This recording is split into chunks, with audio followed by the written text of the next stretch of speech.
Assalamualaikum warahmatullahi wabarakatuh. Waalaikumsalam warahmatullahi wabarakatuh.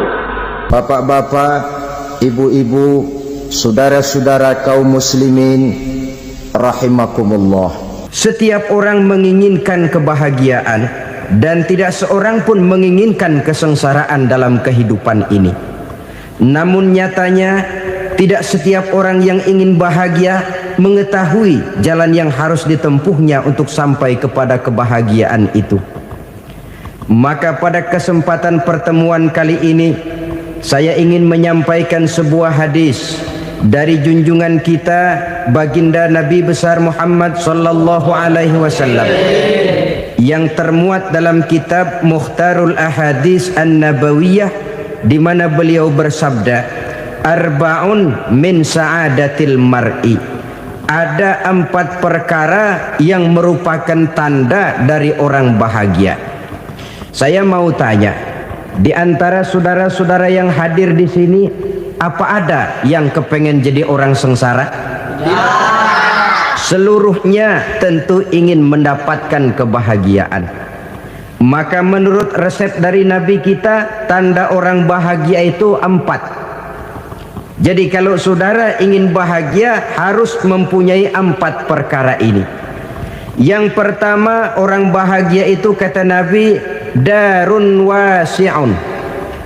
Punya rumah biar bagus asal gede.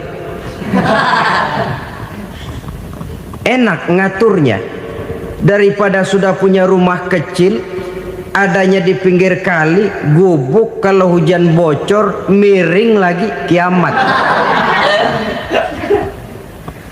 Loh, kalau gitu Islam materialis dong. Hadis ini boleh diartikan dengan makna hakiki, arti yang sebenarnya. Boleh diartikan dengan makna majazi, arti kiasan.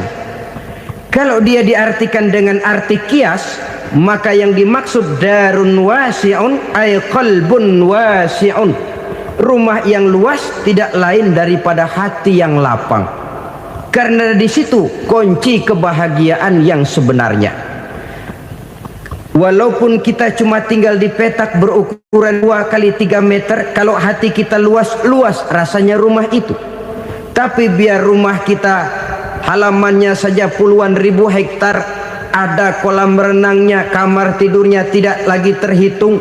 Kalau hati yang menempati rumah itu sempit, maka akan terasa sempit jugalah rumah itu. Tempat bergantungnya tidak lain adalah hati.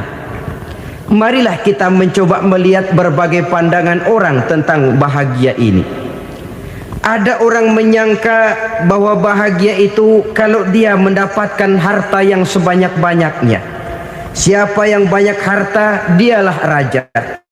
Apa yang dia mau, seluruhnya bisa dibeli. Keamanannya, dia bisa menyewa petugas. Seluruh fasilitas untuk menyenangkan kehidupannya bisa dibeli. Pendeknya, hartalah segala-galanya dalam kehidupan. Sampai ada pepatah mengatakan, innad darahima fil amakini kulliha taksur rijala mahabatan wa jalala. Sesungguhnya harta, dinar, dirham, uang di mana-mana selalu bikin hebat orang yang memilikinya. Coba lihat, orang yang punya duit sama yang enggak punya duit, jangan gaya hidupnya, gaya jalannya aja lain. Wahia lisanun liman arada fasahatan, wahia silahun liman arada qitala. Uang adalah senjata yang paling ampuh bagi orang yang mau pergi perang, dan lidah yang paling fasih bagi orang yang mau bicara. Kalau bicara dengan lidah macet, cobalah bicara dengan harta, lancar. Sampai ada pepatah demikian, segalanya bisa diatur dengan harta. Maka di kalangan orang yang berpandangan semacam itu, seluruh kegiatan hidupnya hanya terfokus kepada bagaimana mengumpulkan harta yang sebanyak-banyaknya. Tidak peduli halal haram, tidak kenal sore pagi siang dan malam, tidak sempat sujud, jauh dari agama, jauh dari kehidupan yang bersifat ruhaniyah, jauh dari Allah dan sebagainya, sampai dalam Al-Quran dikelompokkan dalam kelompok yang dinamakan lumazah. Allazi jama'a malahu wa addadah yahsabu anna malahu akhladah.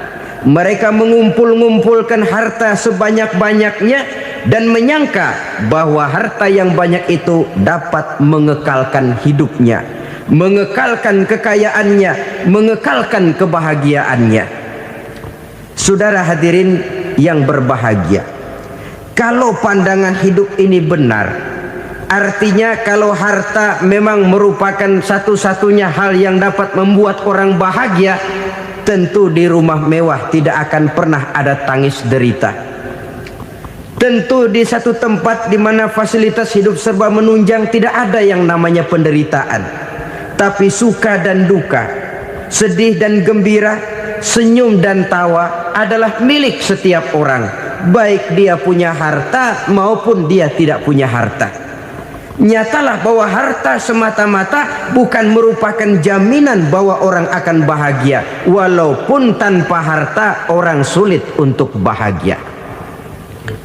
Saya mau cerita, ada orang super kaya, namanya Aristotle Onesimus, raja tanker Yunani. Dia punya kapal tanker saja konon sampai 11 banyaknya. Punya perusahaan penerbangan yang disebut Olympic Airlines. Punya hotel di berbagai kota besar di dunia ini, sejak dari New York, London, Paris, Rome dan sebagainya. Bahkan punya pulau yang dia namakan Pulau Scorpio. Ini kan namanya sudah kaya nggak tanggung-tanggung, punya pulau. Nah, dia punya 2 orang anak, yang satu laki-laki namanya Alexander, yang satu perempuan namanya Maria Onesimus. Seluruh harapannya tertumpah kepada anak lakinya Alexander ini, yang akan meneruskan usahanya, meneruskan kekayaannya, meneruskan dinastinya. Apa yang terjadi? Ternyata anak yang dia harapkan yang bernama Alexander ini mati muda dalam kecelakaan pada waktu dia olahraga. Apa olahraganya? Namanya olahraga anak orang kaya, golongan jet set. Olahraganya olahraga pesawat terbang. Jatuh, ya nggak kapungut, habis mati. Tinggal satu anak perempuannya, Maria Onesimus. Tapi anak perempuan ini juga malah urakan. Terakhir dia pacaran, bahkan kemudian kawin sama orang Rusia. Rupanya Aristotle Onesimus ini broken. Kekayaannya yang berlimpah ruah, perusahaannya yang begitu banyak, siapa yang akan meneruskan? Siapa yang akan menggantikan? Sampai kemudian dia mengurung diri di Pulau Scorpio dan mati di sana secara mengenaskan. Seorang multi jutawan, seorang yang super kaya, mati menyendiri di pulau sepi. Ibarat kata pepatah, anak ayam mati di lumbung. Bukan kekurangan makanan, keurugan makanan. Begitu kehidupan Aristotle Onesimus. Dan banyak orang-orang yang sudah demikian kaya sampai dibingungkan oleh kekayaannya sendiri. Telusurilah kehidupan David Rockefeller misalnya, Henry Ford misalnya, Adnan Khashoggi misalnya. Multi jutawan yang kadang-kadang dibuat keder oleh kekayaannya sendiri.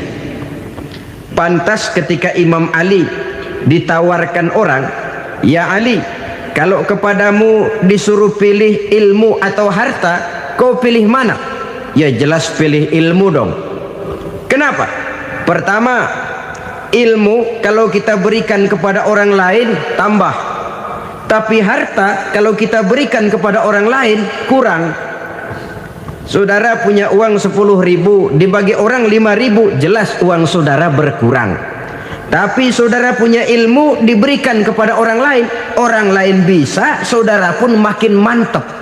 Tidak lantas jadi bodoh karena ngajarin orang. Saudara bisa Fatihah lalu mengajarkan orang Fatihah, orang bisa, saudara pun makin hafal. Tidak lantas setelah diajarin orang ilmunya hilang. Begitu datang dia minta orang tolong ajarin saya Fatihah. Udah habis, nggak ada.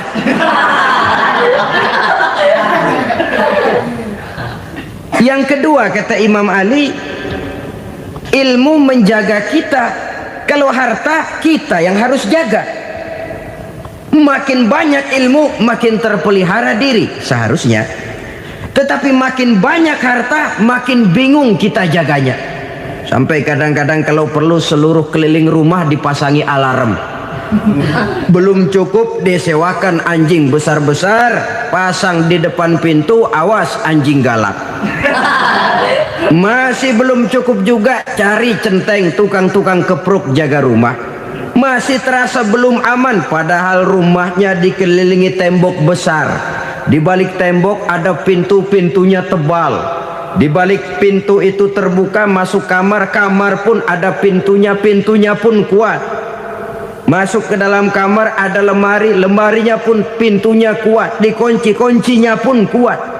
Tapi terhadap seluruhnya yang timbul cuma sekedar was-was saja. Kesimpulannya sekali lagi, tanpa harta orang memang sulit untuk bahagia. Tapi harta semata-mata tidak merupakan jaminan orang akan bahagia. Dengan hati yang luas, itu modal utama untuk mencapai kebahagiaan hidup. Orang yang hatinya luas, saudara-saudara, punya hati yang lapang, melihat kenyataan hidup ini, dia bersyukur senantiasa kepada Allah. Lantas tidak timbul hasud dan iri hatinya. Oleh karena itu jiwanya selalu lapang. Kalau tidak, cupik hati namanya, dangkal pandangan, tidak senang melihat orang lain dapat nikmat, dan itu sering dijadikan contoh. Kalau orang yang lapang dada, dia lihat tetangganya beli TV baru, dia berkata, alhamdulillah ya, tetangga kita beli TV, mudah-mudahan kita bisa ikut nonton. Lapang dadanya. Tapi orang yang sempit hati, lihat tetangga beli televisi, meriang. Enggak diapa-apain, meriang. Besoknya dengar tetangga beli motor, makin sakit, ke rumah sakit. Lalu di rumah sakit dengar tetangganya beli mobil, mati. Disiksa oleh perasaannya sendiri. Orang kalau hati sudah sempit dalam hidup, kemanapun dia pergi, sempit rasanya medan kehidupannya. Kemudian kita melihat juga ada orang yang menilai bahwa bahagia itu katanya kalau punya kedudukan yang tinggi, pangkat yang agung, wibawa yang besar. Mungkin betul, tapi mungkin juga tidak. Bergantung kepada hati orang yang punya pangkat itu. Sama dengan harta tadi. Harta akan membawa bahagia kalau dia jatuh ke tangan orang yang berhati lapang. Tapi harta akan jadi bencana kalau jatuh ke tangan hati orang yang sempit. Pangkat akan membawa bahaya kalau jatuh di tangan hati orang yang sempit. Lebih dari itu, kenyataan mengajarkan kepada kita bahwa ternyata pangkat dan jabatan tidak selamanya memberikan kebahagiaan dalam kehidupan. Bahkan resikonya kelewat besar. Beberapa bukti kita bisa ambil dari para pemimpin dunia yang menjadi korban lantaran pangkat dan jabatan yang disandangnya. Saudara ingat Presiden Abraham Lincoln dan John Kennedy dari Amerika? Dibunuh orang. Park Chung-hee dari Korea Selatan, Ziaur Rahman dari Bangladesh, Anwar Sadat dari Mesir, terakhir Indira Gandhi dari India, menjadi korban dari pangkat dan jabatan yang disandangnya dari orang-orang yang tidak senang dia memegang jabatan itu.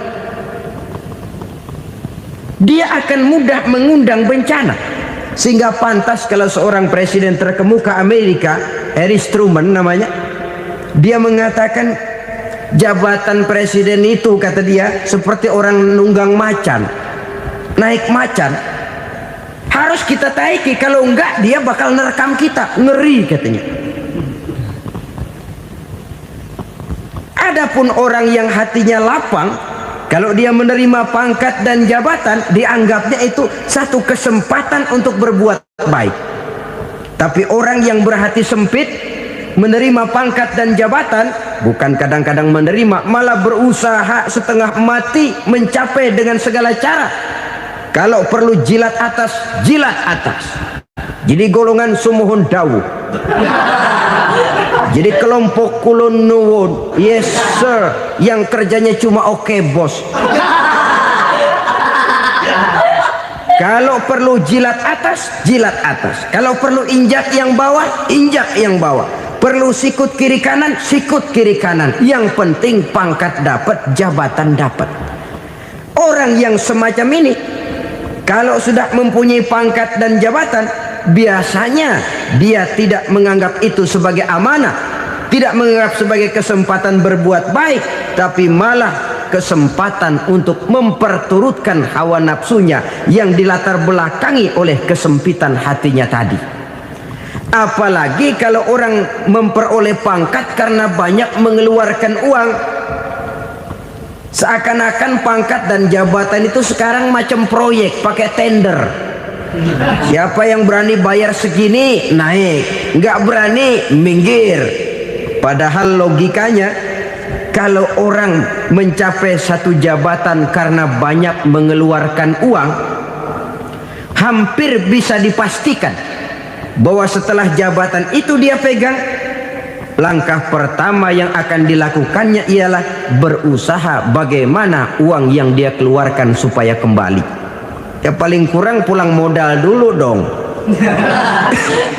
Soal mikirin rakyat soal nanti, tapi ini modal harus pulang. Itu celakanya kalau orang memperoleh pangkat dan jabatan cuma karena banyak mengeluarkan uang. Jarang orang yang mempunyai keyakinan dan pandangan bahwa pangkat dan jabatan merupakan amanah. Jadi sekali lagi, pangkat dan jabatan mungkin saja membawa kebahagiaan kalau jatuh ke tangan orang yang berhati lapang. Tapi bisa jadi bencana kalau dia jatuh ke tangan orang yang mempunyai hati yang sempit. Dan lagi-lagi stresnya hati yang lapang. Lalu sebagian orang, saudara, ada yang berpandangan katanya bahagia itu kalau jadi orang terkenal, mempunyai popularitas, menjadi idola di kalangan remaja, di kalangan orang tua, di segala lapisan masyarakat. Padahal makin populer orang makin terikat dia. Ya kalau macam kita ini kan nggak punya nama, nggak populer, tengah malam buta mau nongkrong di warung Tegal aman. Tapi pangkat, jabatan, kedudukan, popularitas menyebabkan kita diikat dengan berbagai macam peraturan. Cuma mandi sama ke WC saja yang nggak dikawal.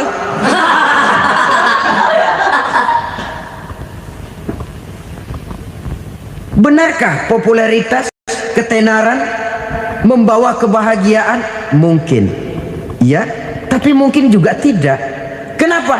Banyak orang-orang populer yang mengakhiri hidupnya secara tragis. Kita ambil beberapa nama. Di Amerika tahun 60-an ada bintang seksi paling terkenal yang dijuluki sex bomb, bom seksi. Sampai sekarang jadi legenda, namanya Marilyn Monroe. Singkatan doublenya itu inisialnya MM, Marilyn Monroe. Terkenal top sampai dia mati tahun 62, namanya sekarang masih saja dibicarakan orang. Kenapa dia bunuh diri? Tidak punya hartakah dia? Banyak. Kurang populerkah dia? Seluruh dunia mengenalnya. Sejak rakyat kecil sampai pejabat tinggi dia punya hubungan. Kenapa? Jenuh. Dia terlahir dalam keadaan yatim. Setelah itu tidak lama dia berangkat remaja, ibunya meninggal. Pindah dari wanita asuh ke wanita asuh sampai 12 orang ibu angkatnya. Dan kekecewaan yang paling parah, setiap laki-laki yang dekat dengannya hanya seperti kapal berlabuh. Datang dan pergi silih berganti, padahal dia merindukan seseorang yang bisa melindungi hidupnya. Dia rindukan itu dan dia tidak pernah menemukan. Itu yang akhirnya menyebabkan dia minum pil tidur kelewat dosis, minum obat tidur kebanyakan, ya tidur terus sampai sekarang.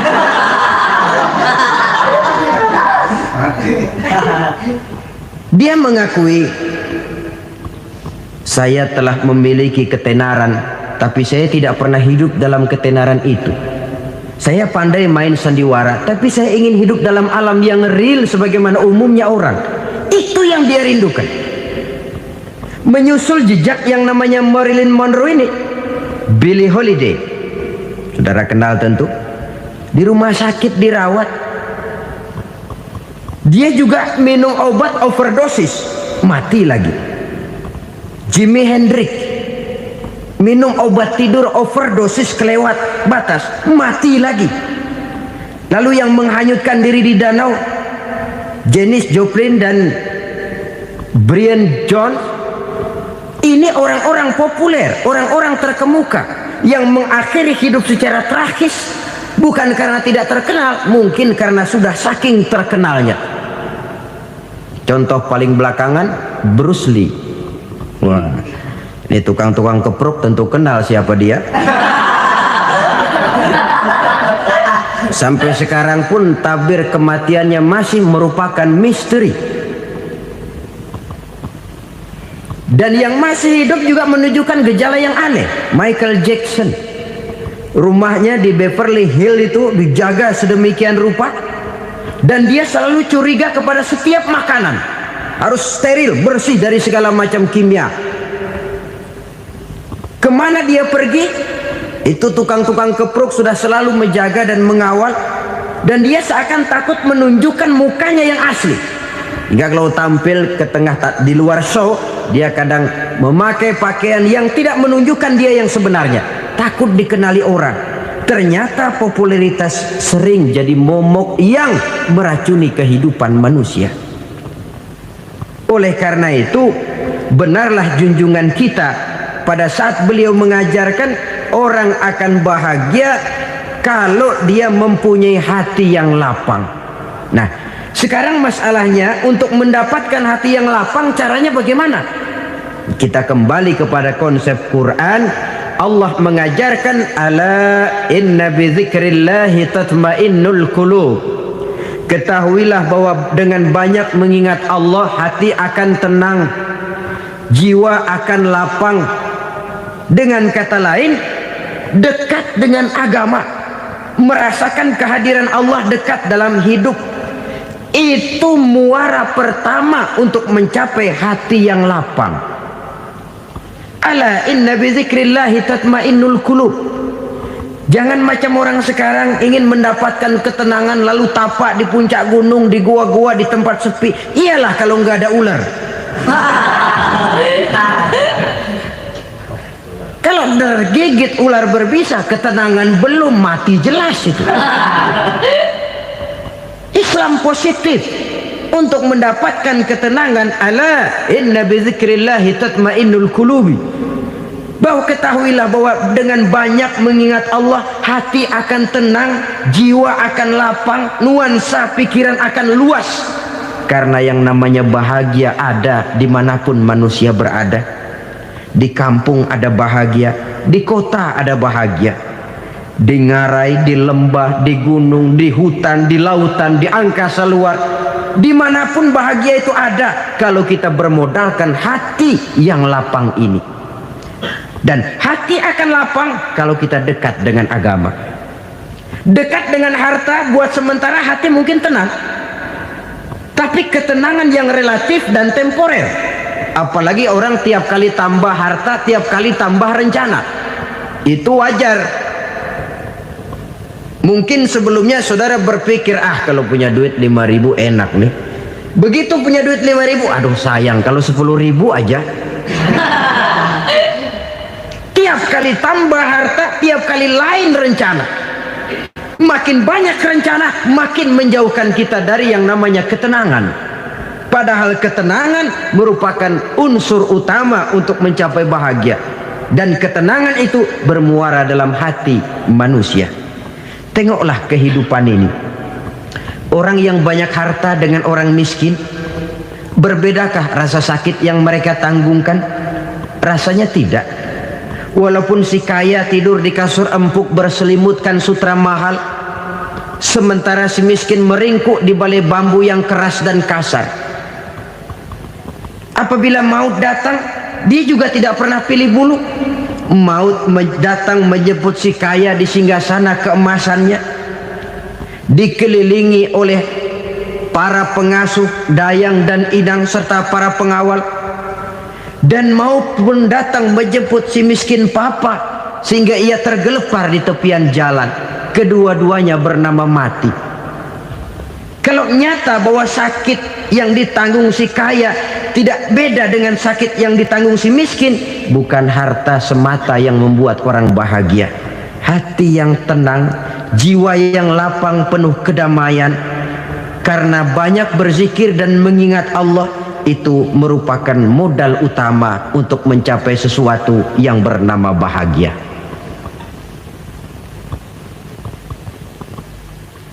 Saudara hadirin yang saya hormati, inilah yang pertama dari 4 ciri yang digambarkan oleh Nabi tentang tanda-tanda orang bahagia. Dan harus berangkat dari yang pertama ini, hati yang lapang. Ini yang harus kita miliki lebih dahulu.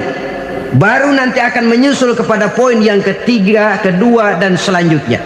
Sebab kalau hati sudah terisi dengan jiwa yang lapang, seluruh persoalan insya Allah akan bisa kita atasi dengan sebagaimana mestinya. Yang kedua sekarang, tanda orang bahagia menurut baginda Nabi, markabun syariah. Orang bahagia itu, kata beliau, punya kendaraan biar cepat asal lancar. Artinya kemana dia mau pergi mudah. Apa maksud hadis ini? Kalau kita kaji lebih dalam, kendaraan itu kan alat transportasi. Transportasi tidak lain adalah usaha memudahkan komunikasi. Pindah dari situ kepada teori bahwa manusia adalah zon political, makhluk bermasyarakat yang tidak bisa memenuhi kebutuhan hidupnya secara sendirian. Kita memerlukan keberadaan orang lain dalam kehidupan ini. Untuk memakai baju saja kita sudah perlukan petani yang tanam kapas, pabrik yang memintal kapas jadi benang, pabrik yang menenun benang jadi kain, sampai kepada mesin jahit, sampai kepada tukang jahit. Itu cuma untuk memakai pakaian saja. Tidak seorang pun di antara kita yang sanggup memenuhi kebutuhan hidupnya secara sendiri. Kita perlu orang lain. Maka kebebasan dalam arti mutlak, kebebasan tanpa batas, itu tidak mungkin ada dalam kehidupan. Karena kita mengadakan yang disebut interaksi sosial. Setiap kegiatan kita tentu melibatkan orang lain. Menurut kita barangkali kita bebas jalan di jalan raya semaunya, tapi orang lain berkendaraan pun merasa bahwa ini ada juga jalan haknya, dan begitu selanjutnya. Oleh karena itu, maksud dari kendaraan yang cepat ini adalah khulata'uhu ma'as solihin.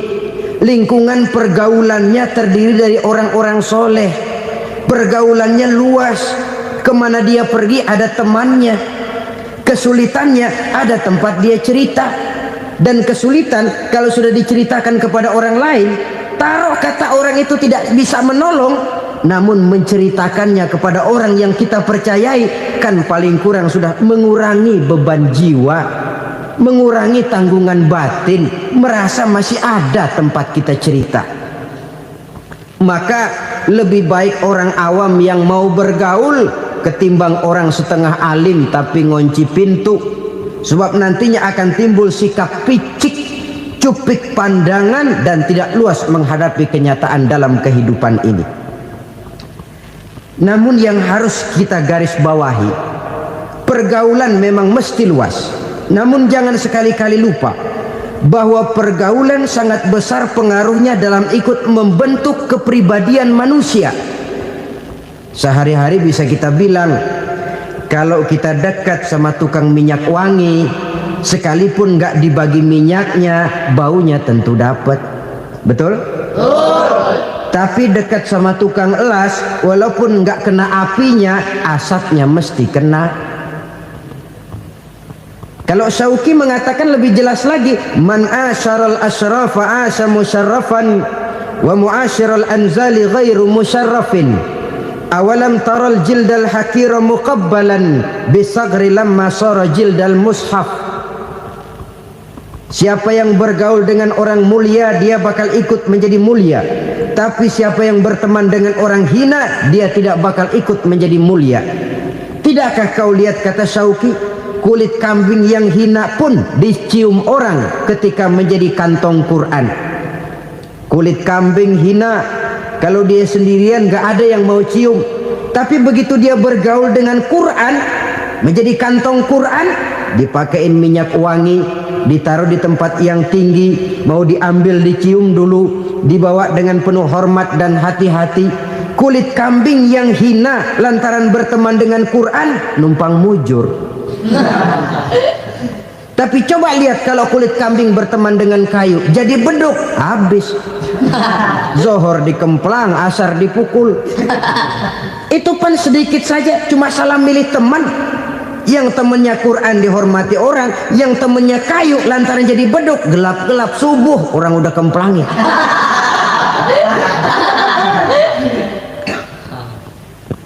Maka terutama kepada adik-adik remaja yang masih mencari identitas diri, yang ibarat kaset masih kaset kosong, mudah diisi oleh apapun, pandai-pandailah memilih teman dalam bergaul. Karena banyak orang yang tadinya baik-baik, ketika terseret dalam pergaulan dengan orang yang tidak baik, kebaikannya menjadi lentur dan luntur. Tapi berapa banyak bajingan-bajingan tengik, orang-orang yang berlumur noda dan dosa, tiap hari melakukan maksiat, namun bergaul dengan orang yang baik-baik, pada akhirnya sedikit demi sedikit beringsut dan berangsur dia terbiasa mengikuti kebaikan-kebaikan. Saya tekankan ini kepada remaja karena mereka masih mencari identitas diri. Apa yang mereka lihat mereka mau, apa yang mereka dengar mereka ingin tahu. Coba lihat kehidupan remaja. Pulang nonton film Rambo, pengen jadi Rambo, gagah, maunya belekai melulu. Pulang nonton film Superman, pengen bisa terbang. Pulang nonton India, nyanyi melulu. Wajar, mereka masih mencari identitas diri. Saya ini sebenarnya siapa? Lingkungan, pergaulan akan membentuk itu. Karena itu pandai-pandailah bergaul, karena ia sangat besar pengaruhnya dalam ikut membentuk kepribadian manusia. Apalagi sifat yang jelek lebih cepat menularnya ketimbang sifat yang baik. Sifat yang baik, watak yang soleh itu lambat sekali untuk menular. Tapi yang tidak baik, kan prosesnya mah kalau remaja biasanya mula-mula dengar. Karena dengar lalu pengen tahu. Karena pengen tahu lalu ngeliatin. Begitu ngeliatin kan pengen nyobain. Setelah nyobain ketagihan. Nah, ini prosesnya. Yang namanya ganja, morfin, narkotik, awalnya kan begitu. Mula-mula denger, katanya kalau sudah fly to the sky, sudah melayang ke langit, katanya disitulah puncak kebahagiaan. Mulanya cuma denger. Karena denger pengen tahu. Karena pengen tahu lalu ngeliat, kumpul sama orang yang suka ngeganja. Setelah ngeliat, nah pengen ngerasain. Begitu ngerasain enak juga, ketagihan. Kalau sudah ketagihan jadi penyakit kronis, bisa merembet kepada yang lain. Iya, kalau orang tuanya mampu untuk beli morfin, beli ganja. Kalau tidak kan pikirannya ngayap, jemuran siapa ya gue sabet. Timbullah perbuatan-perbuatan negatif yang bermula dari salah pergaulan. Apalagi buat adik-adik remaja yang tinggal di kota-kota besar, yang pengaruh budaya, pengaruh kesenian, pengaruh struktur kehidupan yang nampak makin individualistis, di mana persaingan tajam, tensi ekonomi tinggi, orang mudah mengalami stres. Pandai-pandailah dalam bergaul, sekali lagi, karena ia sangat besar pengaruhnya dalam ikut membentuk kepribadian manusia. Orang bahagia punya kendaraan yang cepat, artinya punya pergaulan yang luas, dan lingkungan pergaulannya terdiri dari orang-orang yang soleh. Kemana dia pergi ada teman, kesulitannya ada tempat dia cerita. Tapi kalau sudah menyendiri, hidup sendiri, kesulitan dipikiri sendiri, bisa mati belum waktunya. Tidak ada tempat berbagi rasa, tidak ada tempat bercerita, tidak ada tempat mengurangi beban dalam kehidupan. Pantas betul kalau Islam sangat menggalakkan dan menganjurkan orang kalau sudah sampai waktunya itu untuk melangsungkan nikah. Kata Nabi, ya ma'syaras syabab man istata'a minkumul ba'at falyatazawwaj.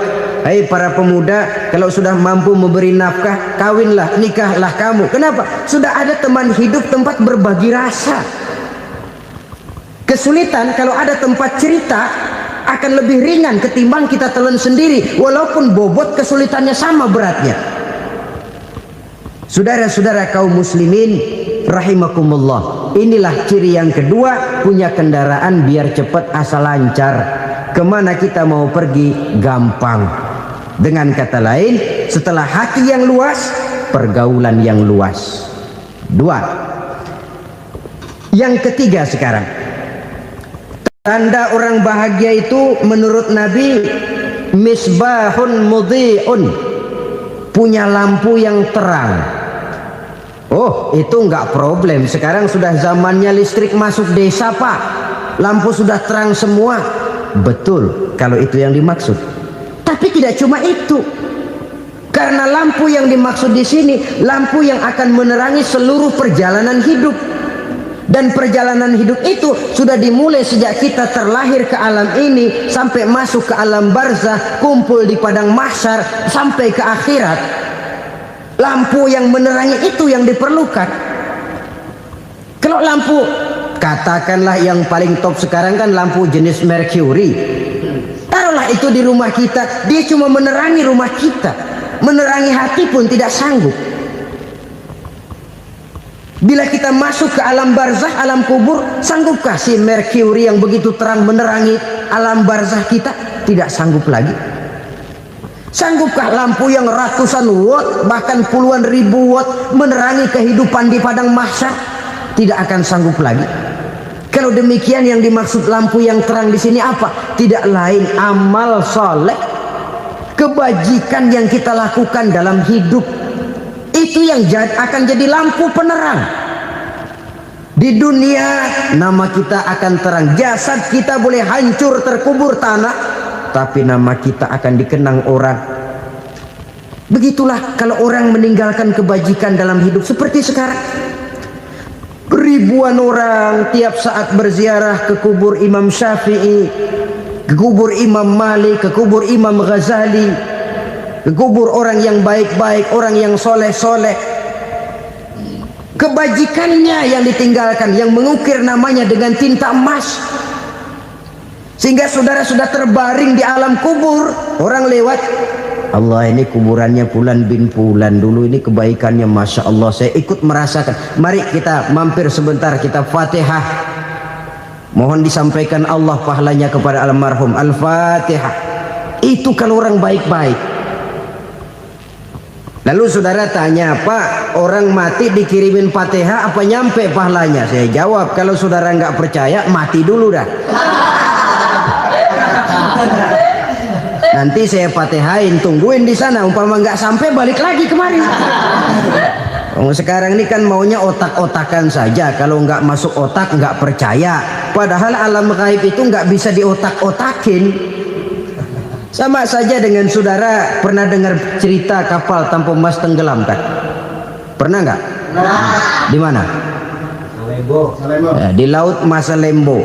Begitu ke tanpa emas tenggelam, ratusan penumpang itu terjun ke laut, dipermainkan gelombang, berjuang menghadapi maut itu. Orang lagi timbul tenggelam di lautan, dihantam ombak, kita tengokin pakai helikopter. Pak, lagi timbul tenggelam ya? Iya, tolongin. Jangan khawatir Pak, nih saya kirim intan Pak, harganya 10 juta. Kira-kira orang yang timbul tenggelam di laut seneng nggak? Tidak. Kan mahal toh intan 10 juta. Kenapa dia nggak senang? Karena intan 10 juta dalam kondisi seperti itu tidak sanggup menyelamatkan dia. Dia akan girang kalau dikirimin ban mobil bekas, dikirimin papan terentang atau bambu. Intan yang 10 juta dia nggak girang, ban mobil bekas yang 1000 perak tuh pegang, itu yang dia girang betul. Inilah sebabnya Nabi berkata, mal mayyitu fi qabrihi illa kal ghariqil mutaghawwis. Orang yang meninggal di alam kuburnya seperti orang timbul tenggelam di lautan. Yantaziru da'watan min ahli, menunggu doa dari keluarganya yang masih hidup. Duh, bapak saya sudah meninggal, saya sayang benar sama dia. Kirimin kulkas ke kuburannya Itu sama saja dengan tadi orang tenggelam di lautan dikirimi intan yang harganya 10 juta, ndak sampai. Begitulah kalau kebajikan yang kita tinggalkan dalam hidup, sudah mati pun kubur kita masih diziarahi orang. Tapi kalau jahat yang kita tinggalkan, boro-boro lah orang mau doa lewat dekat kuburan kita juga serem. Tuh bajingan dulu mati dipendem di situ tuh. Jangan lewat situ, ntar kesurupan, jangan. Lewat saja orang ngeri. Konon lagi membacakan Fatihah dan mengirimkan doa. Hidup pada hakikatnya adalah kesempatan untuk berbuat baik. Maka sekali kesempatan itu diberikan, manfaatkan dengan sebaiknya. Sebab kesempatan kedua tidak akan pernah ada. Kesempatan berbuat baik di sini, di akhirat sudah pembalasan namanya. Sekali kesempatan itu dicabut, dia tidak akan pernah dikembalikan lagi. Kata Iqbal, hidup tidak mundur ke belakang, Bung. Berhenti diinjak orang, mundur hancur. Tidak ada kata mundur dalam hidup ini. Berhenti diinjak orang, mundur kecebur. Tidak ada kata lain, harus maju dalam kehidupan dalam artian yang positif. Hidup adalah kesempatan untuk mengumpulkan kebajikan yang sebanyak-banyaknya. Di situ nilai daripada manusia. Sekarang ini memang nggak kelihatan kok, orang yang banyak pahala sama yang banyak dosa nggak kelihatan kok. Barangkali kalau habis bikin dosa palanya pada benjol, mungkin orang takut sama dosa. Tapi sekarang sama saja, orang yang banyak dosa dengan yang nggak banyak dosa jalan bareng dari belakang, sama, nggak kelihatan beda. Tapi ada waktunya di mana pahala memegang peranan, di mana dosa diperlihatkan. Sama saja kalau kita bawa mobil siang, lampu kan nggak begitu berfungsi. Apa lalu bilang, alah ini lampu berat-beratin, copot-copotin aja dah. Tidak perlu begitu. Kenapa? Pada satu saat malam senja akan datang. Bila matahari terbenam, senja pun datang, gelap mulai merayap, disitulah baru terasa perlunya lampu. Pahala begitu. Sekarang orang yang nggak ada pahalanya nggak kelihatan dalam kehidupan. Tapi pada satu saat senja kehidupan akan datang. Ajal merenggut nyawa, malam merayap, dan hidup mulai diliputi kegelapan di alam barzah. Dikala itu kalau nggak punya lampu, alangkah malangnya kita. Sebab amal yang baik, kata Nabi, di alam barzah itu akan diciptakan menjadi perempuan yang cantik menemani kita. Amal yang jahat akan menjadi orang yang paling jelek nemenin kita. Sudah di tempat gelap yang nemenin jelek.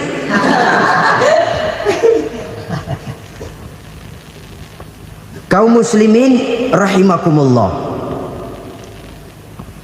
Kalau demikian masalahnya, tergantunglah kita pandai memanfaatkan waktu. Al-waktu kasayf. Waktu itu cepat sekali. Yang namanya waktu itu tahu-tahu. Tahu-tahu udah tahun 87. Tahu-tahu udah begitu. Tahu-tahu yang kemarin anak-anak, sekarang udah pada punya anak. Tahu-tahu saja itu. Begitu cepat waktu berlalu. Kalau tidaklah pandai kita memanfaatkannya, akan rugi kita. Nabi bersabda, "Man kana yaumuhu khairun min amsihi fahuwa rabih." Barang siapa yang hari ini lebih baik daripada hari kemarin, itu orang untung. Hari ini lebih baik daripada kemarin. Bulan ini lebih baik dari bulan kemarin. Tahun ini lebih baik dari tahun kemarin. Itu orang yang beruntung. Tahun kemarin sembayangnya maghrib doang, sekarang udah tambah isya. Tahun kemarin cuman Idul Fitri aja ngancem bener, sekarang udah tambah Jumat, lalu tambah lagi maghrib, tambah lagi isya, dan selanjutnya. Hari ini lebih baik daripada kemarin, itu orang yang beruntung. Wa man kana yaumuhu mislu amsihi fahuwa khasir. Lalu barang siapa yang hari ini sama saja dengan hari kemarin, itu orang rugi. Hari ini sama dengan kemarin, rugi itu. Bulan ini begitu, bulan kemarin begitu, tahun ini begitu, tahun lalu juga begitu. Rugi itu orang. Rugi apa? Rugi umur. Umur tambah, amalan gak pernah tambah.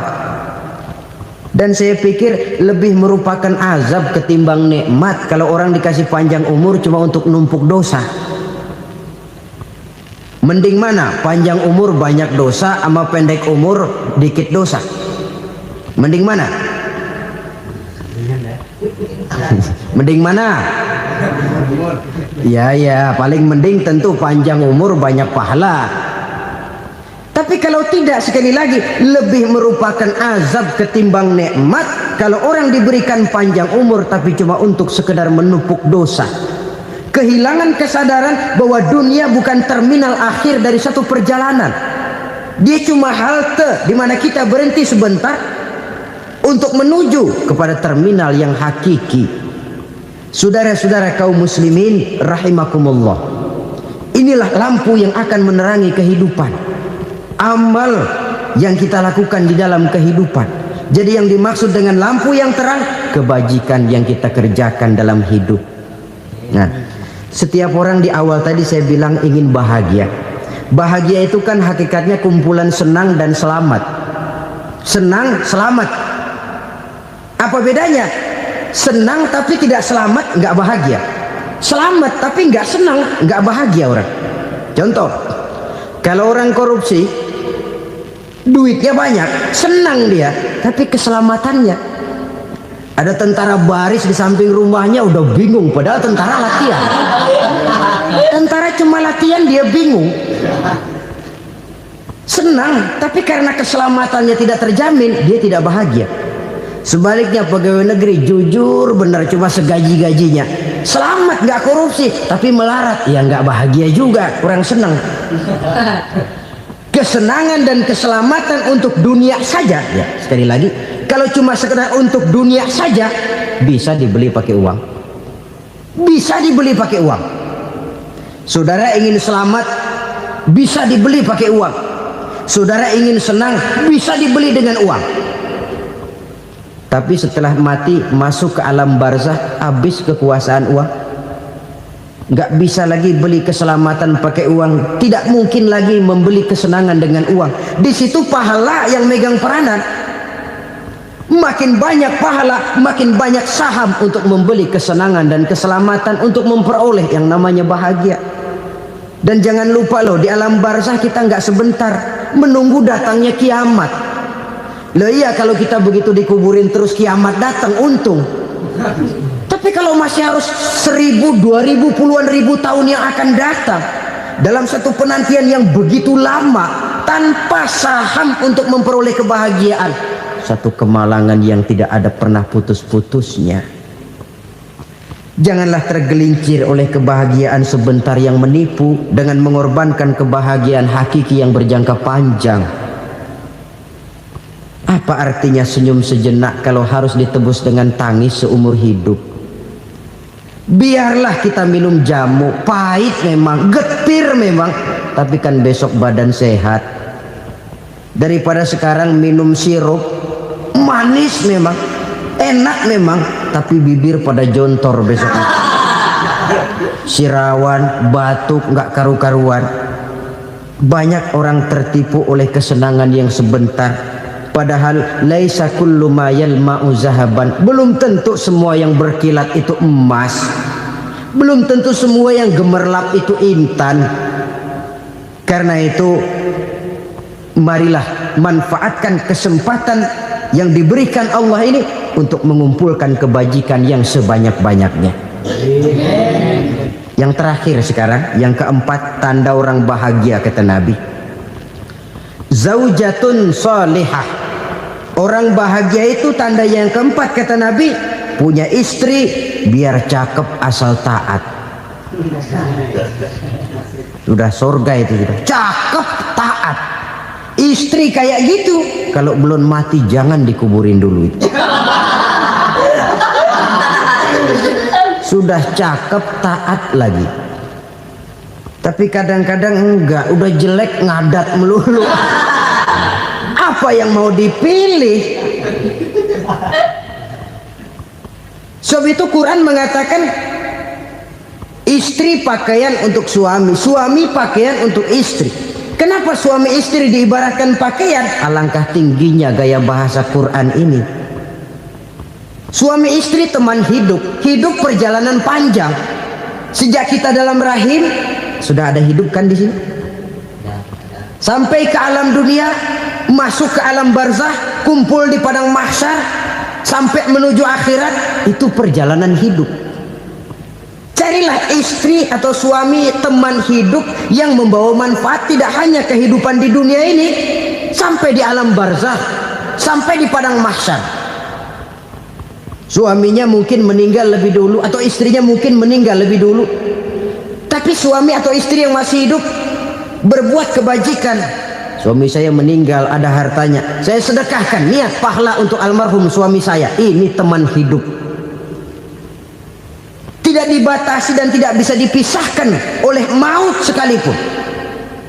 Zohirnya mungkin pisah, badannya mungkin pisah, tapi hatinya, jiwanya, kebersamaannya dalam menghadapi kehidupan. Karena itu saudara-saudara, bahasa Quran indah. Suami istri diibaratkan seperti pakaian. Apa fungsi pakaian? Pertama, pakaian jadi kebanggaan. Artinya suami harus menjadi kebanggaan istri, istri harus jadi kebanggaan suami. Yang kedua, pakaian itu kan fungsinya menutup aurat. Artinya sesama suami istri harus saling menjaga kekurangan masing-masing. Jangan malah sesama suami istri saling membongkar rahasia dan aibnya sendiri-sendiri. Istrinya diceritain jeleknya di mana-mana, atau suaminya dibongkar rahasianya di pasar umum. Itu sudah tidak lagi berfungsi sebagai pakaian. Kenapa semua ini diperlukan? Karena kita menyadari bangsa yang baik terdiri dari masyarakat yang baik. Masyarakat yang baik merupakan susunan dari warga yang baik. Warga yang baik adalah terdiri dari rumah tangga yang baik. Dan rumah tangga yang baik merupakan susunan dari pribadi yang baik. Dari situ langkah dimulai. Membangun satu bangsa yang baik diawali dengan membangun rumah tangga yang baik, dengan menciptakan pribadi-pribadi yang baik. Sehingga dari sini diharapkan berkembanglah nilai-nilai kebaikan. Orang akan bahagia mempunyai istri yang soleh. Kenapa? Tidak ada seorang suami bisa sukses jadi apapun dia, apapun profesinya. Dokterkah, kiaikah, mubalikkah, petanikah, pengusahakah, pejabat tinggikah, tidak ada seorang suami yang bisa sukses tanpa peran serta istrinya. Walaupun memang peranan itu tidak begitu kelihatan, tapi sangat menentukan. Karena itu, saudara hadirin yang saya hormati, Islam sangat menghargai kaum wanita, memberikan kedudukan yang tinggi sepanjang tidak mematikan kodrat kewanitaannya.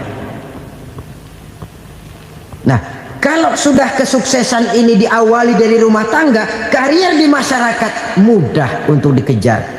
Tapi keberantakan di rumah tangga merupakan kegagalan pertama di tempat lain. Selalu berusaha menyimpan sesuatu yang bisa membawa manfaat, baik untuk dirinya, untuk anak cucunya, maupun untuk keluarganya, untuk masa kini dan masa depannya. Kadang simpanan itu berbentuk uang, kadang berupa tanah, lain saat berbentuk pabrik, dan lain sebagainya. Sementara masa depan yang paling pasti adalah akhirat. Jika untuk masa depan dunia kita rela memeras keringat, membanting tulang, pergi pagi dan pulang petang, menyimpan uang, menyimpan tanah, menyimpan pabrik, pernahkah kita merenung jika satu saat kiamat datang, kita dibangkitkan dari kubur masing-masing, berdiri di padang mahsyar untuk mempertanggungjawabkan seluruh kegiatan hidup kita di dunia ini, lalu kita akan menuju ke alam akhirat. Sudahkah kita mempunyai simpanan untuk akhirat kita?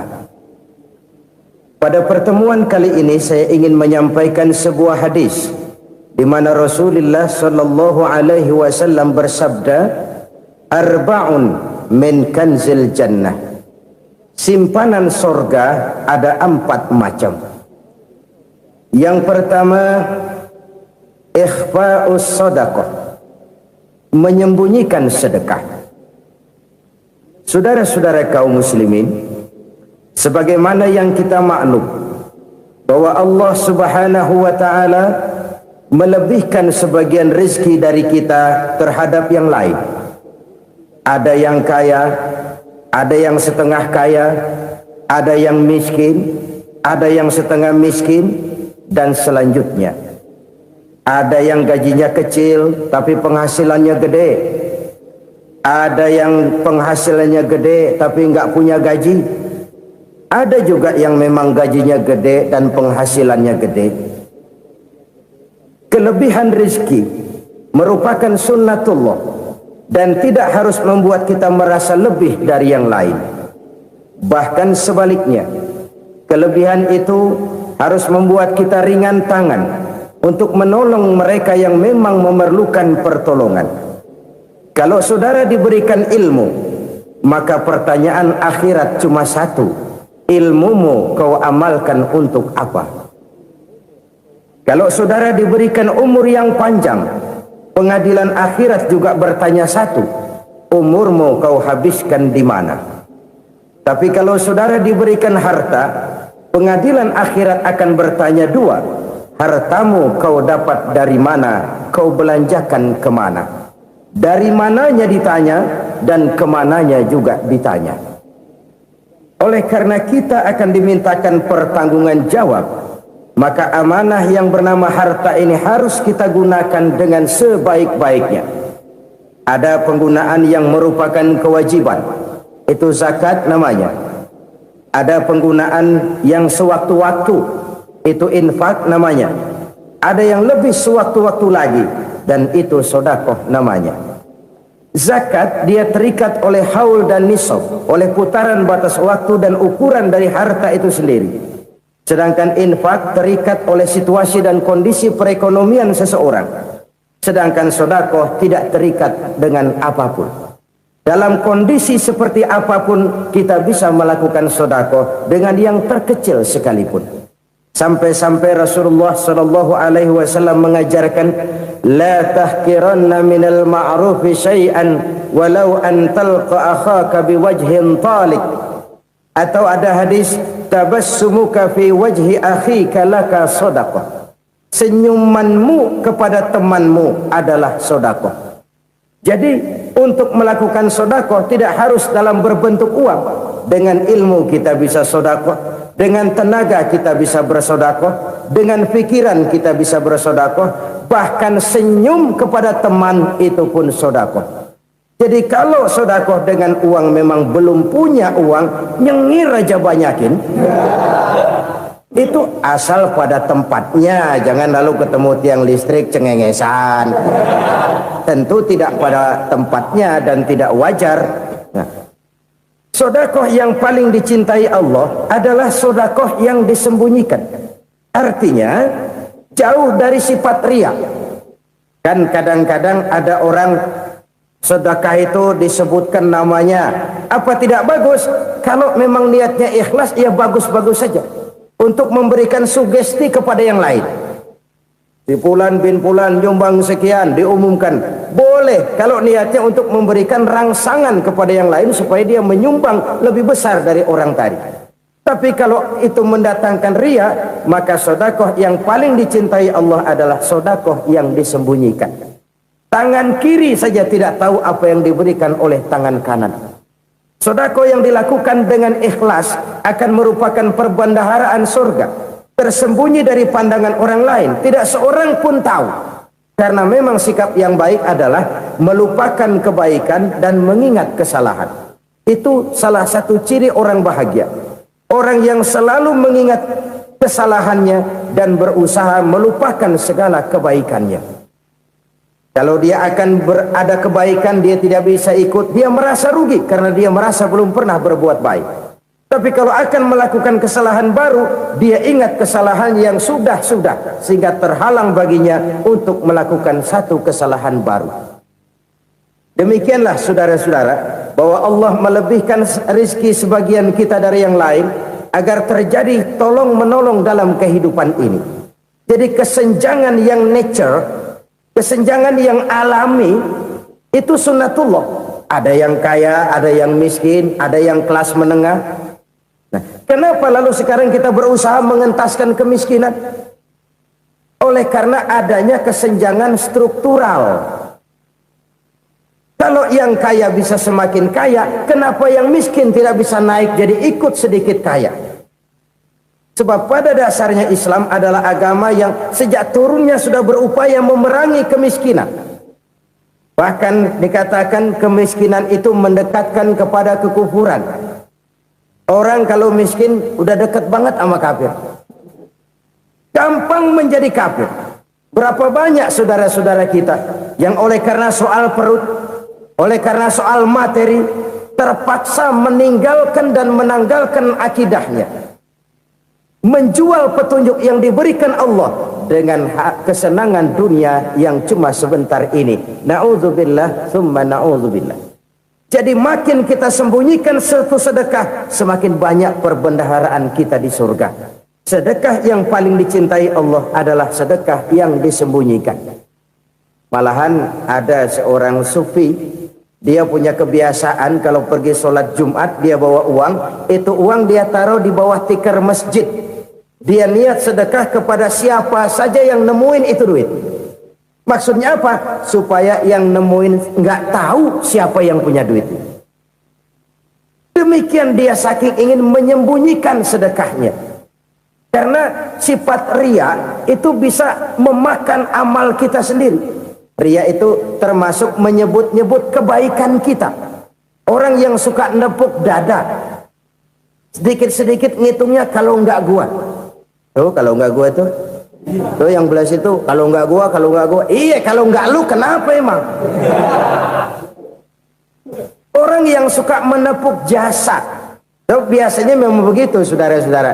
Kalau perang lagi berkecamuk, orang nggak sempat ngaku jadi pahlawan.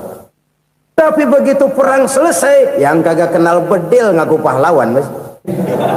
Itu sesuatu yang biasa. Oleh karenanya, orang-orang yang ikhlas dalam bersedekah, disembunyikannya sedekah itu, Allah cinta betul. Malahan ada hadis memberikan jaminan, inna sedaqatal mar'il muslimi tazidu fil umri wa tadfa'u mitatas su'i. Sesungguhnya sedekahnya seorang mukmin tazidu fil umri, bisa menambah umur panjang, wa tadfa'u mitatas su'i, dan menyelamatkan manusia dari mati secara su'ul khatimah. Jadi siapa yang kepengen panjang umur, banyaklah sedekah. Yang bosan hidup, pelit terus. Sedekah menambah panjang umur dan menyelamatkan manusia dari mati secara su'ul khatimah. Pak, katanya umur itu nggak bisa ditambah, nggak bisa dikurangin. Kapan? Kalau ajal sudah datang. Fa idza jaa ajaluhum la yastakhiruna sa'atan wa la yastaqdimun. Kalau ajal datang tidak bisa dimajukan, tidak bisa dimundurkan.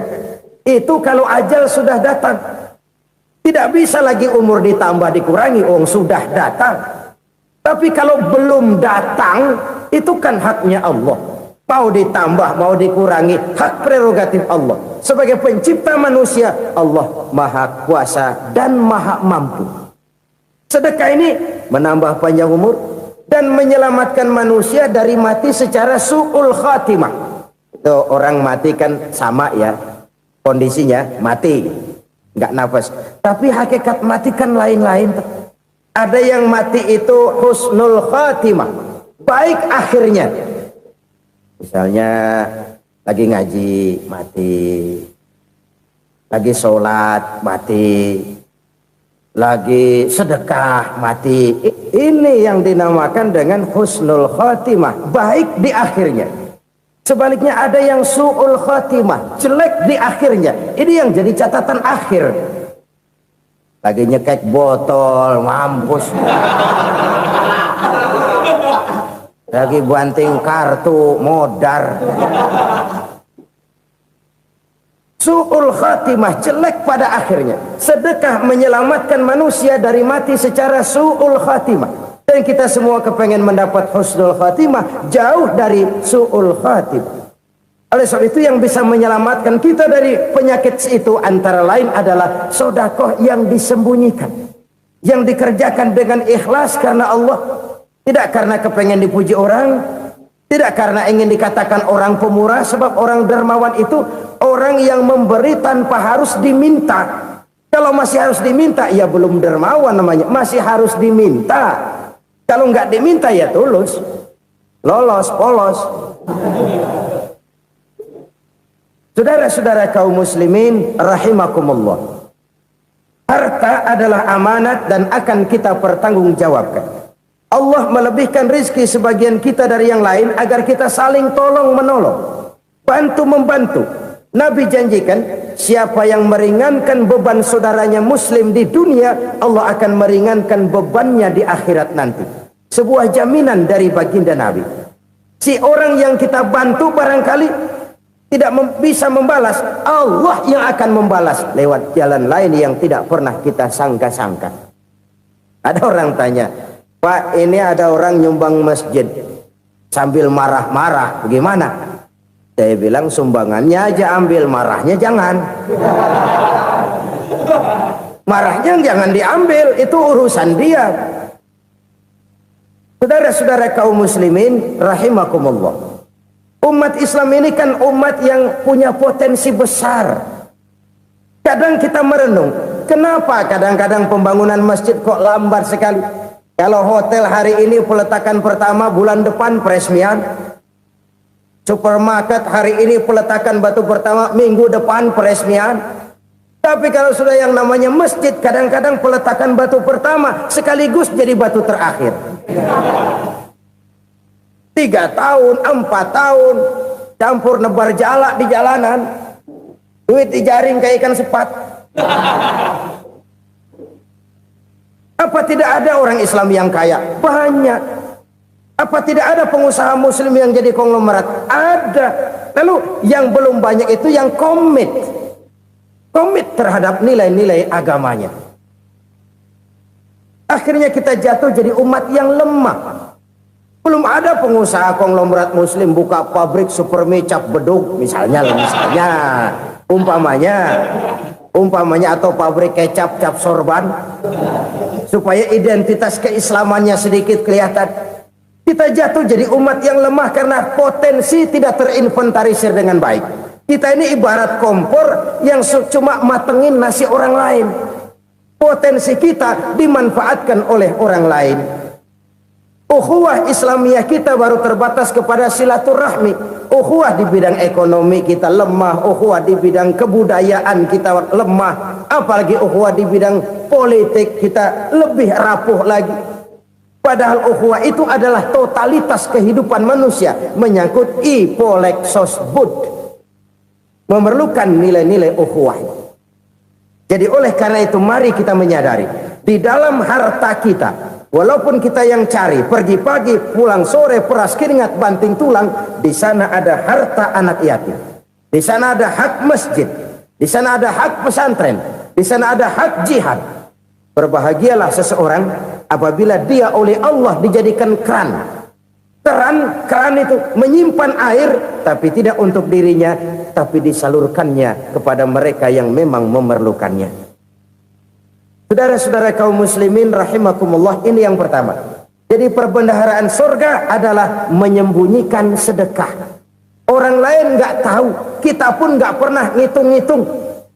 Kita anggap lewat begitu saja, padahal itu deposit akhirat. Satu. Yang kedua, perbendaharaan surga itu apa? Wa kitmanul musibah, menyembunyikan kesulitan. Kadang orang takut menghadapi kesulitan, tapi makin kita merenung, hidup ini kan sebenarnya urusan. Takut sama urusan, ya jangan hidup. Tandanya orang hidup itu kalau punya urusan. Urusan melupakan problem. Problem sering menimbulkan kesulitan. Kesulitan bukan untuk ditakuti, tapi untuk diatasi dan dicarikan jalan keluarnya. Siapa sih orangnya yang gak pernah sulit-sulit? Makin tinggi status sosialnya, makin gede urusannya. Makin tinggi kualitas imannya, makin berat tingkat kesulitannya. Cuma memang yang namanya enak itu seperti pelangi. Biang lala itu nggak pernah di atas kepala kita, di atas kepala orang melulu. Lo sih enak lo, kata kita. Dia juga bilang yang enak kan lo. Pelangi itu nggak pernah di atas kepala kita. Kata tukang beca, aduh enak ya naik Mercy. Kata tukang beca, apa yang di dalam mobil Mercy? Aduh enak bener tukang beca, di jok ngeringkuk ngorok pules bener. Saya kamar pakai AC sejuk, tempat tidur sutra empuk, alga spring bed, gula kulik, nggak bisa pules kalau belum minum Valium, belum tidur. Enak bener tukang beca, di jok ngorok nggak tahu wetan kulon. Si tukang beca bilang yang di Mercy enak, yang di Mercy bilang tukang beca enak. Inilah enak, nggak pernah di atas kepala kita, di atas kepala orang lain melulu enak itu. Nah, saudara-saudara, yang merupakan perbendaharaan surga itu orang yang bisa menyembunyikan kesulitan, baik pribadi ataupun rumah tangga. Nih terutama rumah tangga yang jadi soalnya. Kadang-kadang kita ini kalau senang, sebaliknya kalau senang kita diam, kalem aja, cuek. Banyak banget duit kita bawaan, diam aja udah. Malah ketemu orang takut. Tapi begitu susah, sekampung tahu. Padahal Nabi mengajarkan perbendaharaan surga itu menyembunyikan musibah, menyembunyikan kesulitan. Kalau enak, cerita sama orang-orang. Kalau nggak enak, rasain sendiri, tekan sendiri, atasin sendiri. Kita kan sebaliknya.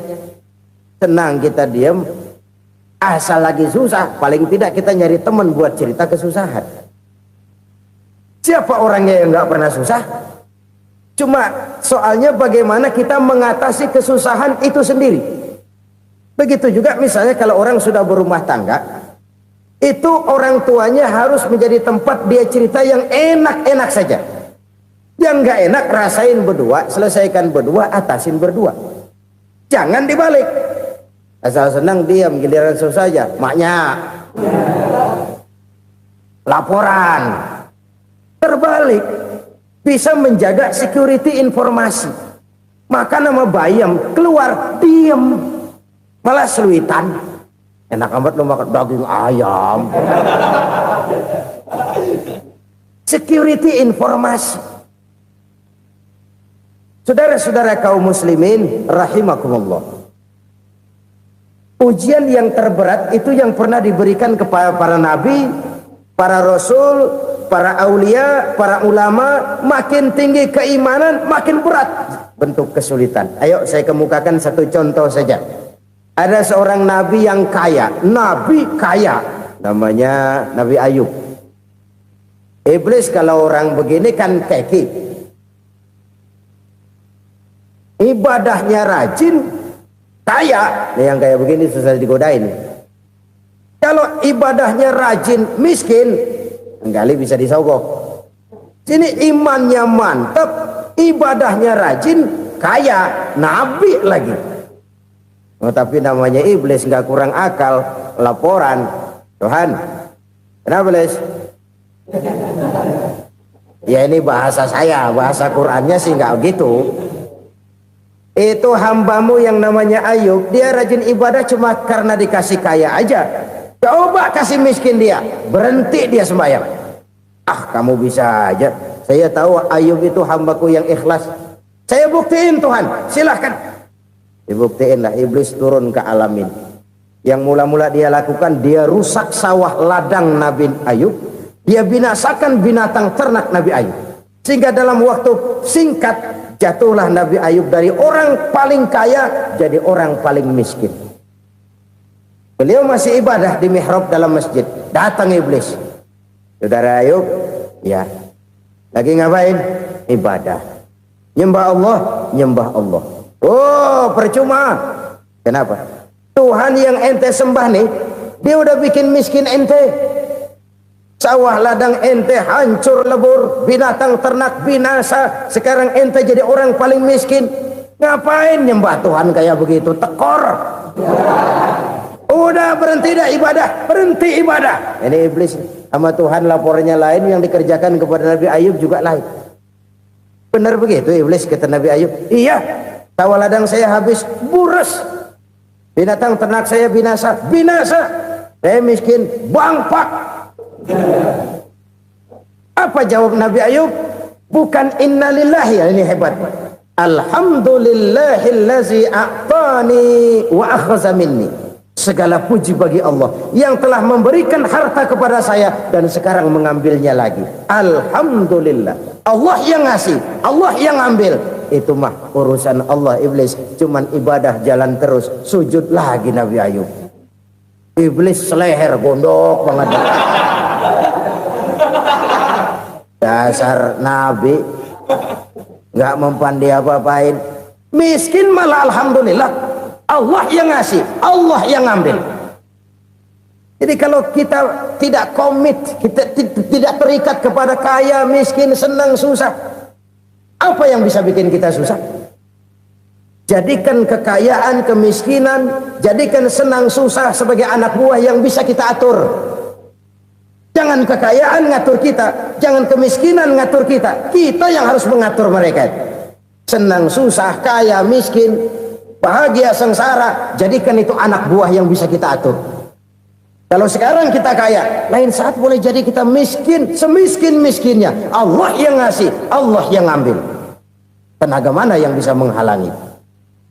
Ibadah jalan terus. Iblis makin gondok. Dasar Nabi loh. Akhirnya apa? Nabi Ayub dikerjain, diberikan penyakit. Demikian fatal penyakitnya. Bayangin, udah miskin sakit. Masya Allah. Miskin sakit. Sakitnya nggak lama, kira-kira 16 tahun. Istrinya 3, 2 mental minta ceraiin. Ngerawatin laki bengek begini. Senang belum tentu, susah udah pasti nih. Cerai aja, cerai dah. Cerai. Tinggal satu Siti Rahmah yang setia menemani beliau. Sesetia-setianya hati perempuan. Satu saat Siti Rahmah bilang, "Bang, iya, abang kan Nabi bang. Lalu namanya Nabi kan doanya jarang meleset bang. Maksud kamu minta kenapa sih sama Tuhan biar abang sembuh baik dah bang?"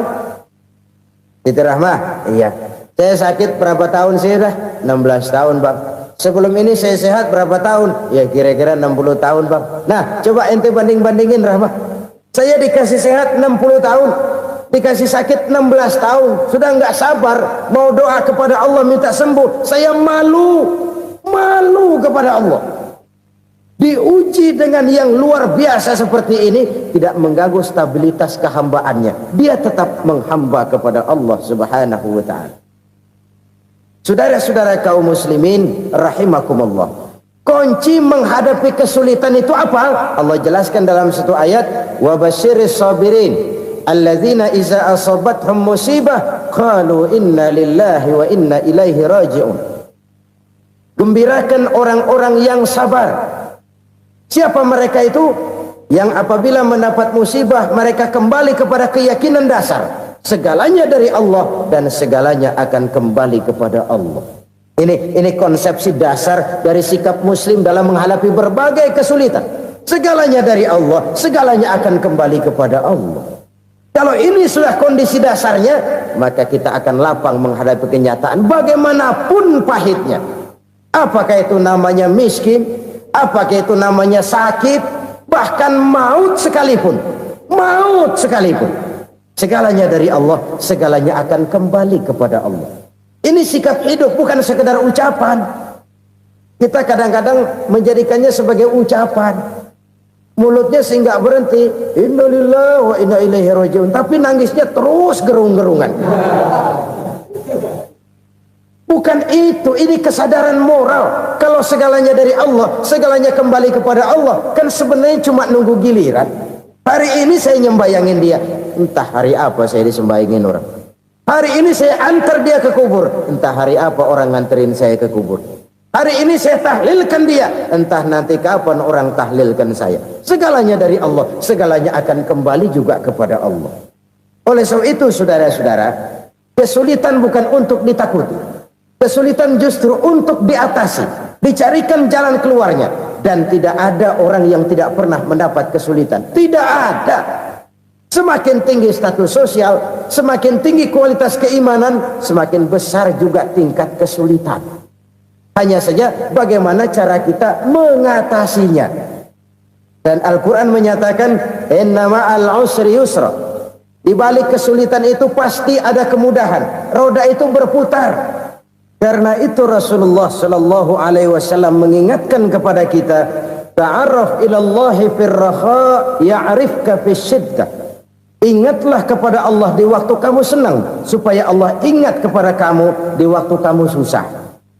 Kalau waktu senang kita ingat kepada Allah, kita susah, Allah tidak akan meninggalkan kita. Tapi kalau waktu senang kita jauh dari Allah, sujud tidak sempat, dengan masjid jauh, ketika senang kita lupakan Allah. Nanti begitu kita susah, Allah lupakan kita. Dan itu menyakitkan. Oleh karena itu orang-orang tua kita dulu bilang, kalau lagi sehat ingat-ingat lu bakal sakit nanti. Kalau lagi kaya ingat-ingat satu saat kita bakal jatuh miskin. Bahkan kalau lagi muda ingat-ingat kita bakal tua. Dan yang terpenting, kalau lagi hidup ingat-ingat kita bakal mati. Saudara-saudara kaum muslimin rahimakumullah. Jadi yang kedua yang merupakan perbendaharaan surga, menyembunyikan musibah. Saudara-saudara kaum muslimin rahimakumullah. Hal ketiga yang merupakan perbendaharaan surga adalah wasilatur rahmi. Orang yang suka bersilaturahmi. Sebagaimana yang kita maklum bahwa manusia adalah makhluk yang disebut zon politika. Makhluk sosial yang tidak mungkin hidup sendiri-sendiri. Betapa dan siapapun kita memerlukan orang lain. Bodoh betul manusia kalau tinggal di tengah masyarakat tapi tidak mau bermasyarakat. Merasa hebat sendiri, pinter sendiri, gagah sendiri, kaya sendiri. Mungkin kalau mati juga ngubur sendiri. Jangankan kita di sini, di sorga saja Nabi Adam waktu sendirian bengong melulu, mondar mandir. Allah tegur dam sepi dam. Ya ini kalau bahasa saya. Iya Tuhan sepi ini nggak ada coret-corekan pisan ini. Diciptakan Siti Hawa baru anteng Nabi Adam. Itu di sorga. Cobalah. Umpamanya saudara tinggal di Jakarta nih. Kaya bener. Apaan aja di Jakarta punya saudara dah. Jembatan Semanggi ambil. Monas Buntel bawa pulang. Hotel-hotel ambil semua. Cuman tinggal di Jakarta sendirian. Apa enaknya? Betapa dan siapapun kita perlu orang lain. Tidak ada seorang pun yang bisa memenuhi kebutuhan hidupnya secara sendiri-sendiri. Nah, Islam telah menyelamatkan manusia dari ras diskriminasi. Mengikat manusia dengan persaudaraan yang berlandaskan kepada akidah. Karena itu dianjurkan bersilaturahmi.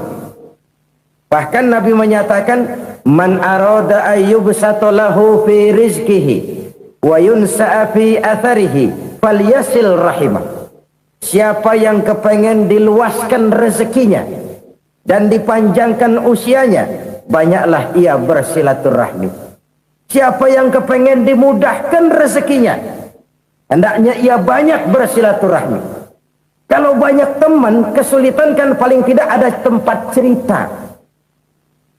Udah susah sendirian, kita pikirin diri, nggak ada tempat tukar pikiran. Cepet banget sama bengek. Dilawan sendiri.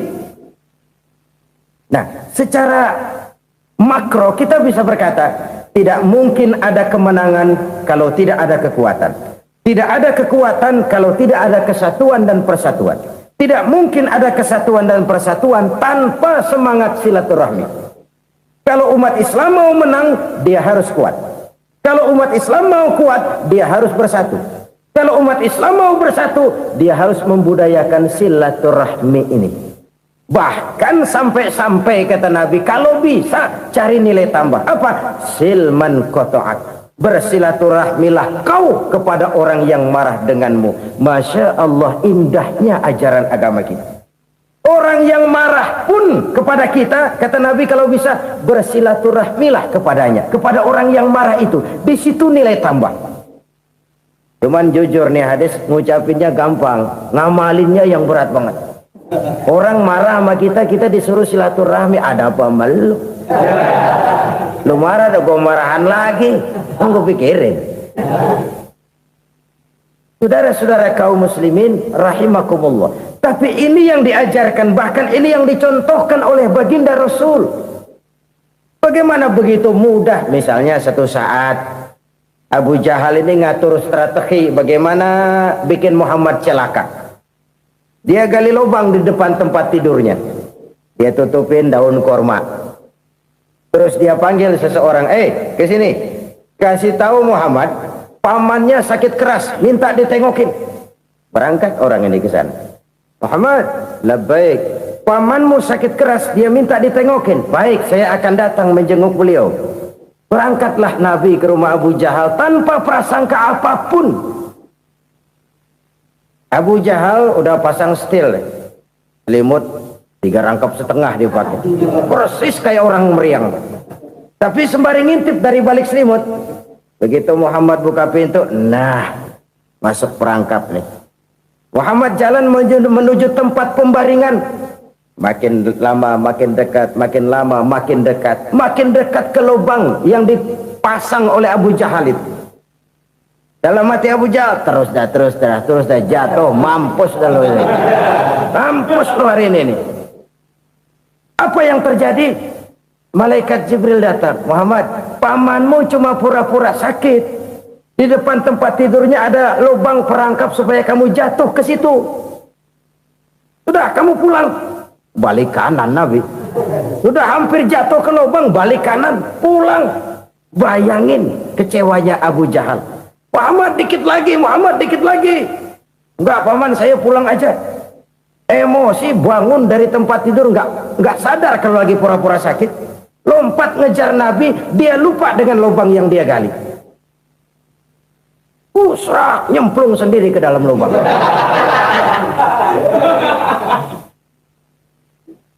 Nabi terus berlalu.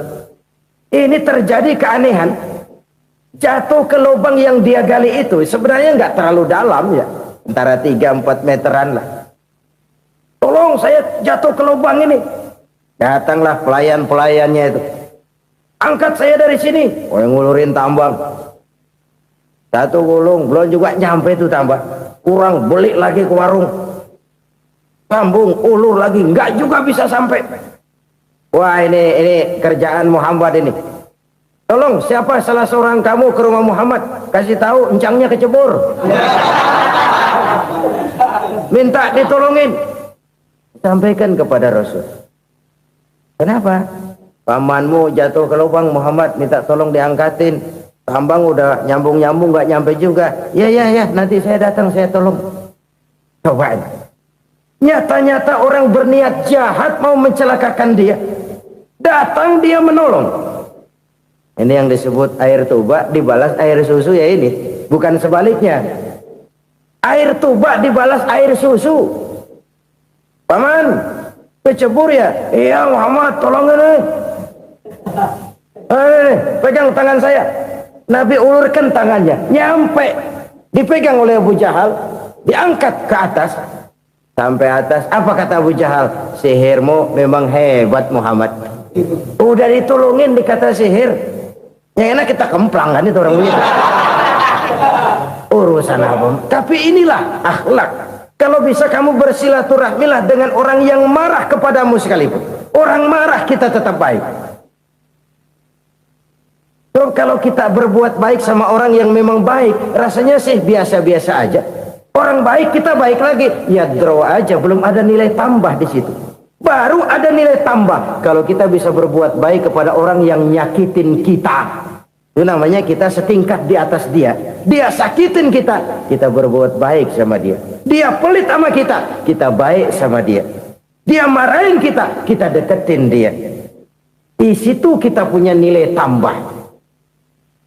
Jadi siapa yang ingin diluaskan rezekinya kata Nabi dan dipanjangkan umurnya, hendaklah ia banyak-banyak bersilaturahmi.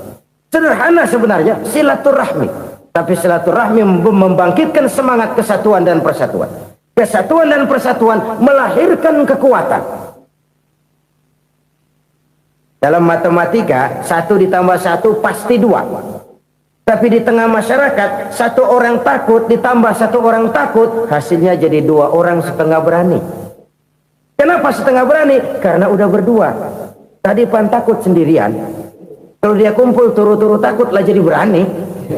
Kita yang lemah, kita yang tidak berdaya, kita yang miskin, kalau mau kompak bersatu, apa yang nggak bisa kita kerjain? Apalagi tinggal di kota besar, pilihan cuma 2. Bertahan atau minggir. Bertahan atau minggir. Untuk bisa bertahan harus mampu bersaing. Untuk mampu bersaing harus punya keahlian. Keahlian harus ditunjang dengan pendidikan, ditambah oleh kekompakan sebagai umat. Udah miskin mencar mulu, orang injek kita. Orang nggak pandang urusan apa yang malu. Oleh karena itu silaturahmi pada hakikatnya merupakan ruh dari ukhuwah yang diajarkan oleh agama kita. Bagaimana Islam menyelamatkan masyarakat manusia dari ras diskriminasi, mengikat manusia, dan tidak ada persaudaraan yang lebih indah selain persaudaraan yang diikat dengan nilai-nilai akidah. Sepanjang orang di jalan Allah, itulah saudara kita. Keluar dia dari jalan Allah, selesailah persaudaraan sampai di situ. Karena itu kalau ingin menyimpan sesuatu di surga, banyaklah bersilaturahmi. Datang ke rumah ini, datang ke rumah itu, dan lain sebagainya. Itu simpanan kita di akhirat nanti. Ini yang ketiga. Saudara-saudara, yang keempat, perbendaharaan surga itu apa? Wa qawlu la hawla wa la quwwata illa billah. Ucapan la hawla wa la quwwata illa billah. Ibadah kan ada yang berat, modalnya besar. Bangun masjid berat, modalnya besar. Bangun rumah sakit berat, modalnya besar. Ada ibadah yang berat tapi modalnya ringan. Misalnya puasa. Puasa itu berat, mengendalikan nafsu. Kalau sekedar nggak makan nggak minum sih enteng, mengendalikan nafsu. Itu jihad terbesar, tapi kan modalnya ringan, cuma niat saja. Ini ibadah berat, modalnya ringan. Ada ibadah yang ringan, modalnya juga enteng. Seperti termasuk ucapan la haula wa la quwwata illa billah. Tanpa sadar, la haula wa la quwwata illa billah. Nyelengin tuh di surga. Nyelengin, kita nggak terasa, nyelengin simpenan akhirat. La haula wa la quwwata illa billah. Nyimpan lagi. Kaget, la haula wa la quwwata illa billah, nyimpan lagi, banyak simpanan. Walaupun sebenarnya yang dimaksud di sini adalah kesadaran batin bahwa tidak ada daya dan kekuatan kecuali Allah. Itu intinya. Kita memulai pekerjaan disunahkan baca bismillah, kan begitu. Apa itu? Kesadaran moral. Bahwa ini saya bisa kerjakan. Saya kerjakan ini dengan menyebut nama Allah. Kenapa? Kalau Allah tidak memberikan daya dan kekuatan, mana mampu saya kerjakan ini. Maka saya kerjakan ini dengan menyebut nama Allah. Bismillah. Kesadaran moral. Manusia hanya wajib berusaha, tapi nggak pernah wajib berhasil. Banyak hal-hal yang kalau kita renungkan secara rasio nggak mungkin, tapi jadi kenyataan. La haula wala quwata illa billah. Tidak ada daya dan kekuatan kecuali bagi Allah semata-mata. Kesadaran moral akan kelemahan dan keterbatasan makhluk bernama manusia. Kadang kita kagum dengan otak, tapi kita sering lupa sama yang bikin otak. Padahal bagaimanapun hebatnya otak, yang bikin otak pasti lebih hebat dari otak.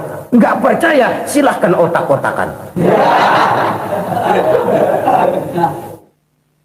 Inilah kecenderungan. Kita kagum dengan pesawat-pesawat mutakhir, bukan main, besi gede banget terbang itu. Alangkah hebatnya. Lalu apa yang bikin otak tidak lebih hebat dari itu semua? Kita puji laut, apa yang bikin laut tidak lebih hebat dari laut itu? La haula wala quwata illa billah. Tidak ada daya dan kekuatan kecuali Allah. Apa yang bisa kita lakukan kalau tidak karena daya dan kemampuan yang diberikan oleh Allah kepada kita? Lahirlah sikap tawadu, rendah hati, tidak melonjak menjadi angkuh dan sombong, sadar akan kelemahan dan keterbatasan diri. Sebagai makhluk yang diciptakan oleh Allah Subhanahu wa ta'ala. Jadi satu sisi ini ucapan yang berpahala, la haula, jadi wiridan. Pada sisi lain ini kesadaran moral, sikap mental, kesadaran batin, bahwa yang punya daya dan kekuatan itu cuma Allah. Kita nggak pantas untuk sombong, sebab sombong itu pakaiannya Allah. Kita nggak sedang pakai pakaian Allah, kegedean. Dan makin kita renungi, makin terbentur. Apa sih yang bisa kita sombongin? Kita mau sombong apa? Kaya? Pintar? Itu kan semua relatif. Di atas langit masih ada langit lagi. Jadi oleh karenanya, marilah kita menyadari. Manusia hanya wajib berusaha, tapi tidak pernah wajib berhasil. Yang berusaha saja tidak wajib berhasil, apalagi yang tidak berusaha. Islam bukan agama orang pemalas yang selesai sholat lalu endelohom, nggelenggem ayem-ayem. Tapi Islam bukan agama orang sombong yang setelah berusaha lalu tidak memerlukan Allah. Kita bisa saja bikin proyeksi, tahun sekian kita bakal panen besar menurut perhitungan otak. Tapi ada kejadian lain. Apa? Tikus ngambek. Habis itu dimakanin tikus, panen gagal. Proyeksi rasional gagal oleh tikus-tikus yang ngambek itu. Bisa saja terjadi. Tahun depan kita panen besar, urung. Kenapa? Musim panas panjang. Dan sekarang ini koran-koran bikin berita musim mengalami penyelewengan. Bukan cuma manusia yang nyeleweng sekarang. Musim pakai nyeleweng. Mestinya kan musim hujan udah selesai, masih hujan-hujan juga. Musim. Nah sekarang kita boleh bikin proyeksi, kita bakal panen besar. Tahu-tahu musim panas panjang, sawah retak, air kering. Cari teknokrat yang paling botak, suruh pendekin tuh musim panas. La haula wala quwata illa billah. Inilah kesadaran moral. Saudara, saya teringat satu saat ada seorang konglomerat. Umurnya ya kira-kira 70-an. Satu saat dia ditanya oleh wartawan, "Pak, umur Bapak berapa sih?" "Ya paling 10 tahun." 10 tahun? 10 tahun? Anak Bapak berapa orang? Satu saja? Satu. Harta Bapak berapa? Ya paling-paling bangsa 7 juta kali. 7 juta? Iya.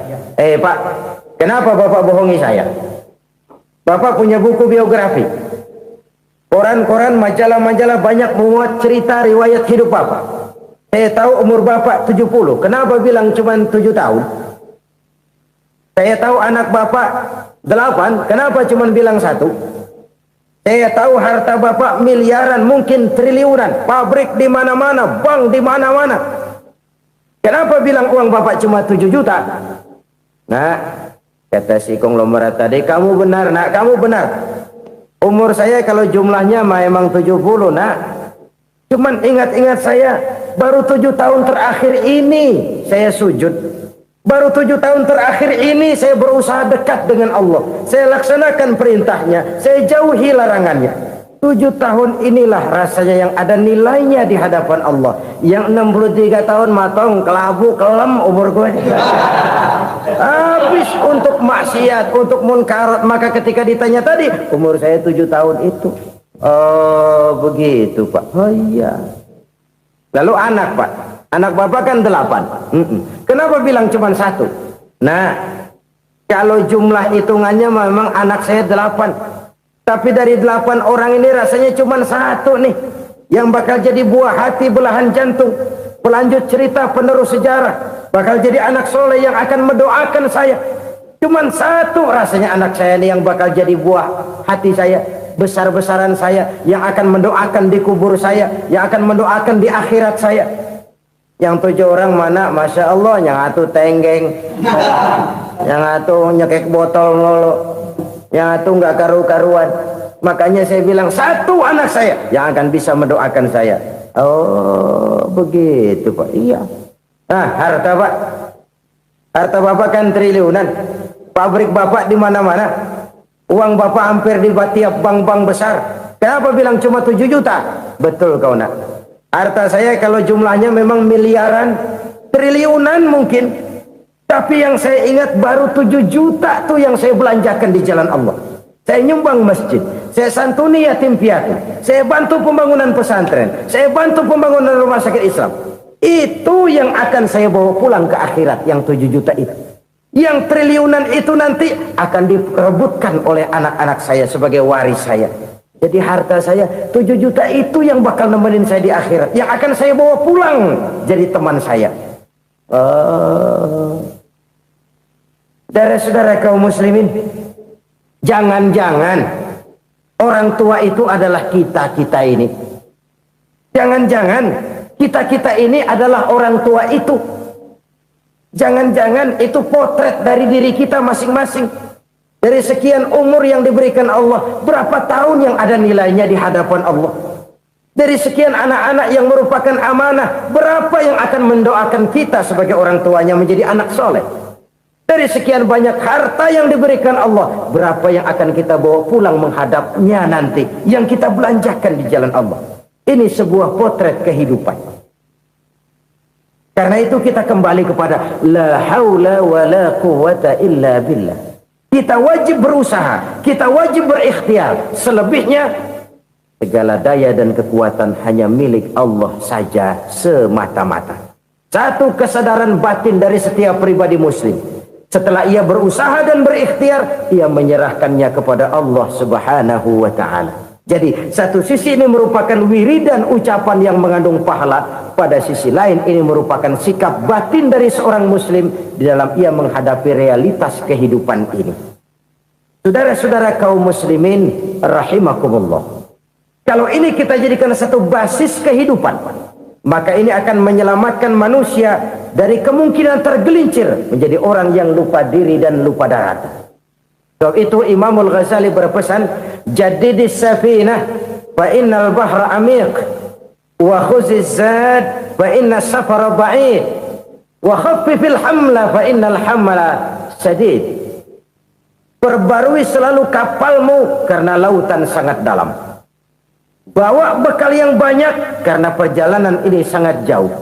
Ringankan beban karena kebanyakan beban akan menyakitkan. Alangkah indah kalimat ini, alangkah dalam makna yang terkandung di sana.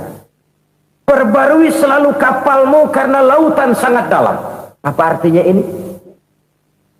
Jaga mentalmu baik-baik. Pelihara imanmu baik-baik karena hidup penuh cobaan seperti lautan. Kita kalau berlayar di lautan kan kadang-kadang tenang, angin bertiup sepoi-sepoi basah. Jika malam datang bintang gemintang bertabur menghias cakrawala. Rembulan memantulkan sinarnya dengan indah. Dalam keadaan begitu berlayar enak. Tapi lain saat ombak menggunung, halilintar menyambar, angin topan bertiup. Berapa banyak sudah saudara-saudara kita yang tenggelam di lautan dunia tanpa sadar bahwa dia belum sampai kepada pantai yang akan dituju. Berapa banyak sudah saudara-saudara kita yang tenggelam di lautan dunia ini tanpa sempat bangkit lagi. Dia menyangka sudah sampai kepada tujuannya. Hati-hati kapal jangan sampai bocor karena lautan sangat dalam. Iman ini jaga baik-baik karena hidup penuh dengan ujian. Wa khuzizat fa inna safar ba'id. Bawa bekal yang banyak karena perjalanan sangat jauh. Saudara mau ke Bandung, bawa duit. Saudara mau ke Surabaya, banyakan lagi duitnya. Saudara mau ke Mekah, gepokan, iketan tuh duit nggak lembaran lagi. Makin jauh perjalanan, makin banyak bekal yang harus kita bawa. Kalau saudara dari Jakarta mau ke Surabaya, kagak bawa duit berangkat juga, itu sih bukan berani namanya, nekat. Sampai Surabaya belum tentu, sengsara di jalan udah pasti. Kenapa? Nggak bawa bekal berangkat. Sama juga kita nih, misalnya belum sempat sembahyang, mati. Waduh, berani banget orang. Belum punya bekal, mati. Sengsara di jalan. Atau bekal tidak cukup. Dari Jakarta saudara mau ke Surabaya, bawa duit 500 perak. Paling jauh Cikampek nyampenya itu. Paling jauh itu. Antara jauhnya perjalanan dengan bekal yang saudara bawa tidak seimbang. Hidup ini perjalanan panjang. A walking tour. Dimulai dari alam arwah. Sebelum jasad diciptakan, roh diciptakan lebih dulu. Dari situ pindah ke alam rahim. Dari alam rahim pindah ke alam dunia. Dari alam dunia pindah ke alam barzah. Baru menuju akhirat. Satu perjalanan panjang. Kalau bekal tidak bawa, sengsara di jalan. Bawa bekal yang banyak karena perjalanan ini sangat jauh. Wa khaffifil hamla, ringankan beban karena beban itu cuma akan menyulitkan. Kalau bekal itu sih keperluan, tapi beban nggak kita perluin, cuma ngeberat-beratin. Apa ini beban? Dosa. Kecurangan, kebatilan, kesoliman, ketidakadilan, kesewenang-wenangan. Itu akan jadi beban kita di akhirat. Alangkah celakanya, perjalanan panjang, bekal tidak bawa, beban kelewat banyak. Alamat sengsara di jalan. Pahala tidak ada, dosa berlipat ganda. Na'udzubillah, summa na'udzubillah. Kalau kita rangkum nasihat Al-Ghazali dengan kisah si konglomerat tadi, kita akan mengambil kesimpulan. Pertama, bekal terbaik dalam menghadapi gejolak kehidupan ini tidak lain adalah iman. Yang kedua, pahala dan dosa. Dua hal kontroversial. Pahala adalah bekal, dosa adalah beban. Tapi kita sekarang kan tidak begitu terangsang kepada yang abstrak. Orang berlomba mencari yang konkret-konkret saja. Yang real. Kalau memang dosa, benjol dong. Kira-kira begitu. Kira-kira begitu. Persis orang Yahudi dulu. Orang Yahudi itu kan pernah minta kepada Nabi Musa. Ya Musa, lan nu'mina laka hatta narallaha jahrah.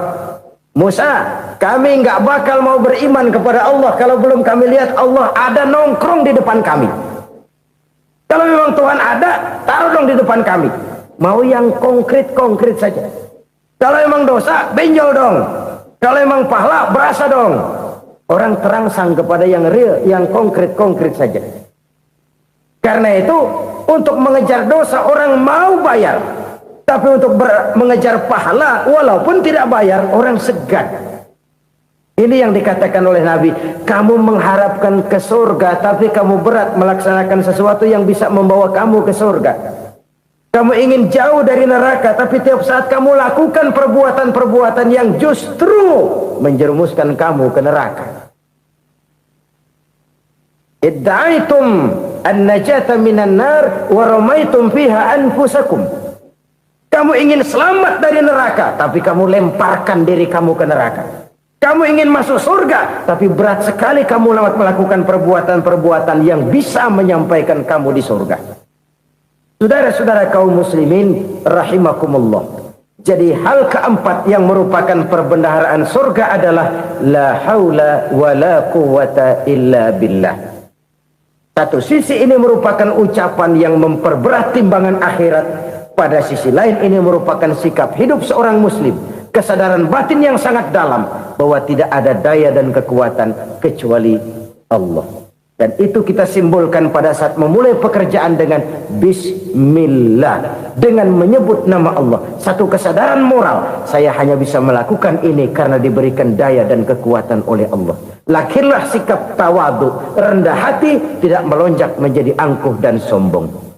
Saudara-saudara, sampai sini dulu jumpa kita kali ini. Semoga 4 perbendaharaan surga ini dapat kita lakukan, yang kelak akan merupakan bekal kita di kemudian hari nanti. Amin ya rabbal alamin. Terima kasih atas segala perhatian. Mohon maaf atas segala kekurangan. Usikum wa iyaya bitaqwallah. Wassalamualaikum warahmatullahi wabarakatuh.